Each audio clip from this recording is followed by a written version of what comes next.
বাংলা বললেই যদি বাংলাদেশি তকমাশাটি দেওয়া হয়, এটা কি ঠিক? মানে আপনি কি নিজে ব্যক্তিগতভাবে এটাকে সমর্থন করেন কারণ আপনি নিজে বাঙালি, বা আমাদের দেশের যে সার্বভৌমত্ব, সেই সার্বভৌমত্বও কি কথা বলে যে কোনো ভাষায় কথা বললেই তাকে এইরকম ভাবে তকমা সাঁটিয়ে গ্রেফতার করে বা আটক করে রেখে দেওয়া যায় দিনের পর দিন?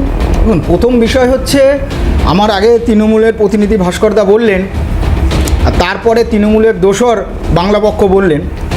সত্যি বিজেপি যে বাঙালি তাদেরকে বিভিন্ন রাজ্য থেকে তাড়িয়ে দিয়েছে, তার অত্যাচারের একটা বর্ণনা আমি আপনাদের সাথে সহমত হয়ে বলছি।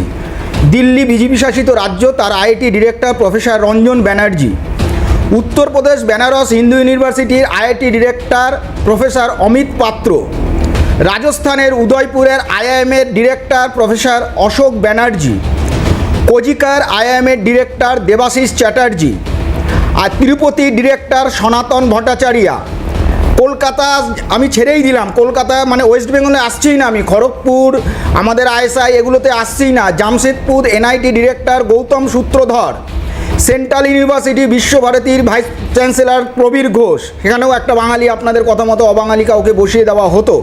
তারপরে আপনার রিসেন্ট হয়েছে ইগনুর প্রথম স্বাধীন ভারতবর্ষে প্রথম ইগনুর ভাইস চ্যান্সেলর হয়েছে বাঙালি মহিলা উমা কাঞ্জিলাল, এবং এরম আরও লিস্ট বড় আছে, পুরো প্রোগ্রাম এই লিস্ট করতেই হয়ে যাবে। সত্যিই তো অত্যাচার করেছে বাঙালিদের, এরকম বড় বড় পদে বসিয়েছে, অত্যাচার করেছে তো।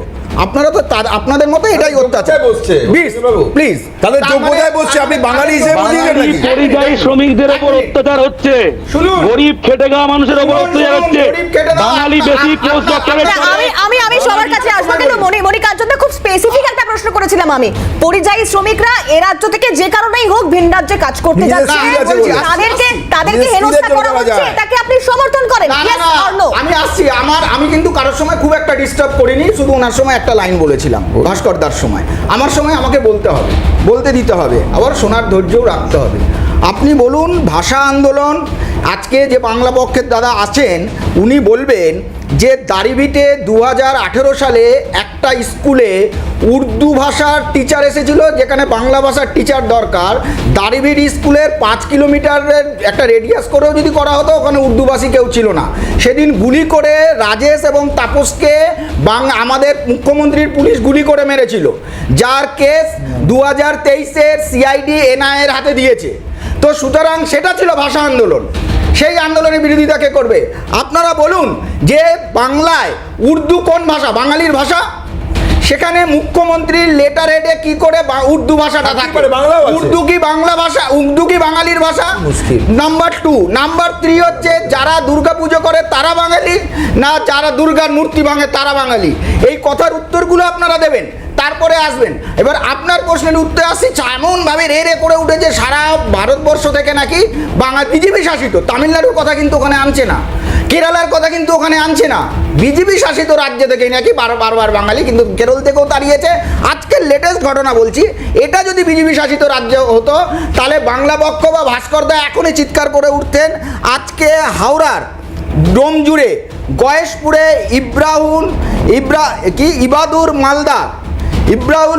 ইবাদুর মোল্লাকে ওখানকার লোকাল লোকেরা তুলে জালি ভোটার কার্ড আধার কার্ড দেখার পরে পুলিশের হাতে তুলে দিয়েছে। আজকের ঘটনা দেখুন, অভিযোগ পাল্টা অভিযোগ, রাজনৈতিক কচকচানি সমস্ত কিছু থাকবে, কিন্তু প্রশ্ন দিনের শেষে একটাই যে আমার ভাষা বাংলা ভাষা, সে তার অস্তিত্ব অস্মিতা কতটা রক্ষা করতে পারবে? বা 26-এর নির্বাচনী রণকৌশল যদি বাঙালি আবেগে শান দেওয়া হয় তাহলে সেটা কতটা সমর্থক? শক্তিদা রয়েছেন আমাদের সঙ্গে, আমি শক্তিদার কাছে যাব। শক্তিদা, এর আগে বহু আন্দোলন, বহু সমস্যা, বহু মিটিং মিছিল, সমস্ত কিছু অনেক কিছু রাজনৈতিক জীবনে দেখেছেন এবং লড়েছেনও বটে, কিন্তু এই 26-এর নির্বাচনের আগে যেভাবে একদিকে বাংলা বললেই বাংলাদেশে তকমা সাঁটিয়ে দেওয়ার অভিযোগ এসছে, হেনস্থার অভিযোগ এসছে, অন্যদিকে আবার বাংলা ভাষার অস্মিতা রক্ষার জন্য লড়াইও হচ্ছে, আন্দোলনও হচ্ছে, এই গোটা বিষয়টা আপনার কাছে, আপনার চোখে ঠিক কেমন, কিভাবে দেখছেন? দেখুন ম্যাডাম, সবাই বলল, আমার বক্তব্য হচ্ছে যে মোদের গরব মোদের আশা, আমরই বাংলা ভাষা। বাংলায় কথা বললে যদি তাকে দাগিয়ে দিয়ে রোহিঙ্গা বলা হয়, তাকে তাড়িয়ে দেওয়া হয়, তার আগে কিছু উদাহরণ দেওয়া হলো, কতগুলো আইআইএম কতগুলো আইআইটির নাম, সেখানে এক একজন করে বাঙালি বসানো আছে। তাতেই কখনো প্রমাণ হয় না যে পরিযায়ী বাঙালিদের ওপর অত্যাচার করা হচ্ছে না। মুখ্যমন্ত্রী মমতা বন্দ্যোপাধ্যায় নানুর দিবসে আজকে শুরু করেছেন, তিনি 21শে জুলাইয়ের মঞ্চ থেকে বলেছেন, সে ব্যাপারে আমার নিশ্চয়ই বিরোধিতা আছে। কিন্তু বাংলা জাতির, বাংলার মানুষের অস্তিত্বের যেখানে লড়াই, সেই অস্তিত্বে রাজনৈতিক মতপার্থক্য যাই থাকুক না কেন, সেই লড়াইয়ে আজকে জানেন সারা ভারতবর্ষে বাংলা ভাষায় কতজন কথা বলে, এটা কি জানা আছে? আজকে একদিকে এই যেটা ভাস্কর বলল, স্যার, হঠাৎ দেখলাম যে 70 লক্ষ ভোটার বাদ হয়ে গেল বিহার থেকে। এই যে বাদ দেওয়া বাঙালিদের, আজকে পরিযায়ী শ্রমিক কত যায় পশ্চিম বাংলার থেকে কাজের অন্বেষণে কর্মকাররা যারা রাজমিস্ত্রির কাজ করে মুর্শিদাবাদ জেলা, উত্তর 24 পরগনা জেলা, যারা স্বর্ণকারের কাজ করে মহারাষ্ট্রে, তারা কিভাবে লড়াই করে নিজেদের পরিবারের জন্য দুমুঠো দুবেলা ভাত তুলে দেওয়ার জন্য। আজকে তাদের চিহ্নিত করা হচ্ছে। শুধু বিজেপি শাসিত রাজ্য, এই কথাটা নিয়ে মণিকাঞ্চন বাবু মতপার্থক্য থাকতে পারে, সেখানে তিনি তামিলনাড়ু, কেরলের উদাহরণ তুলে ধরেছেন। যেহেতু সেখানে বিজেপি এখনো মাথা গলাতে পারেনি, একটা কথা পরিষ্কার জেনে রাখুন,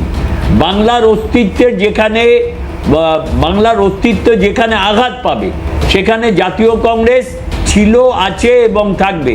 এটা বিশ্বকবির সোনার বাংলা, এটা নজরুলের বাংলাদেশ, এটা জীবনানন্দের রূপসী বাংলা। আজকে 21শে ফেব্রুয়ারি ওপার বাংলায় যে ভাষা আন্দোলন, সেটার গরিমা কোনো অংশে কম নয়। একটা কথা মাথায় রাখা দরকার, ভাষা আন্দোলনের শহীদ ওই ওপার বাংলায় যেটা হয়েছে, তারা ভাষা সম্বন্ধে অত্যন্ত সচেতন। আজকে কাউকে ছোট করে নিজে বড় হওয়া যায় না। মমতা বন্দ্যোপাধ্যায় যদি মনে করেন যে আর দুর্গাপুজোর পরেই নির্বাচনের বাজনার ডাকি বেজে উঠল, কোনো সংবাদপত্র বলছেন যে বিজেপি 165টা আসনে এগিয়ে আছে, এর লড়াইয়ের মধ্যে আমি যেতে চাইছি না। আমার পরিষ্কার বক্তব্য জাতীয় কংগ্রেসের পক্ষ থেকে, আমরা আগামী দেখবেন 31 তারিখ আমরা সারা কলকাতা জুড়ে আমরা মিছিল করব। সর্বপ্রথম আমাদের প্রদেশ কংগ্রেস সভাপতি শুভঙ্কর সরকার রাস্তায় নেমেছেন। আজকে সেই জায়গায় দাঁড়িয়ে আজকে যদি কেউ বলে যে নজরুল বাঙালি নয়, আজকে যদি কেউ বলে যে জীবনানন্দ দাশের বাংলা আমরা মানি না, যদি কেউ বলে বিশ্বকবির বাংলা আমরা মানি না, যদি কেউ বলে সত্যেন্দ্রনাথ দত্তের বাংলা আমরা মানি না, শুধু কয়েকটা জায়গায় কয়েকটা ইনস্টিটিউটের নাম করে সেখানে বাঙালি বসিয়ে রাখা হয়েছে, এর দ্বারা প্রমাণ কখনোই হয় না যে একদম খেটে খাওয়া পরিযায়ী শ্রমিক যারা বাঙালি, তাদের ওপর অত্যাচার করা হচ্ছে না।